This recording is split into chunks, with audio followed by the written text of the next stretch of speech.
नाज़िन बदीन जिले में पानी की खोट खिलाफ जिलो बचाओ तहरीक के सर ते तलहार में हड़ताल कई वही है।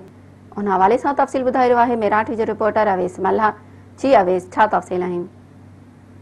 जी साहिब, बिल्कुल आपके बुधाईंदो हलां त बदीन जिले अंदर मुसलसल ज़रई पानी की हथरादू खोट गैर कानूनी दिगन ऐं वाहन की खाती न कराइण खिलाफ जिले बचाओ तहरीक पारां बदीन खां हैदराबाद वेंदड़ सभई आबादगारनि जो पैदल मार्च तलहार पहुची वियो आहे। शहर अंदर मुकम्मल शटरबंद हड़ताल कई वही है। उन जे सबब शहर जा समूरा नंढा वॾा कारोबारी मरकज मुकम्मल तौर ते बंद आहिनि। कुछ देर बाद मेन हैदराबाद बदीन रोड ते एहतजाजी मुज़ाहिरो करे धरणो आयो हूंदो, जंहिं ते तलहार इन काफ़िले में मुख़्तलिफ़ सियासी समाजी मज़हबी ऐं क़ौम परस्त पार्टियुनि जे अॻवाननि बि भरपूर शिरकत कई आहे। इन मौके ते अॻवाननि अज़ीज़ अहमद डेरो, साईं ख़ुदादीन शाह, खलील बुरगड़ी, दिलबर सिंधी ऐं ॿियनि जो चवणु हो त बदीन ज़िले अंदर पाणी जी खोट जी ज़िम्मेवार हुकुमरान घुर आहे।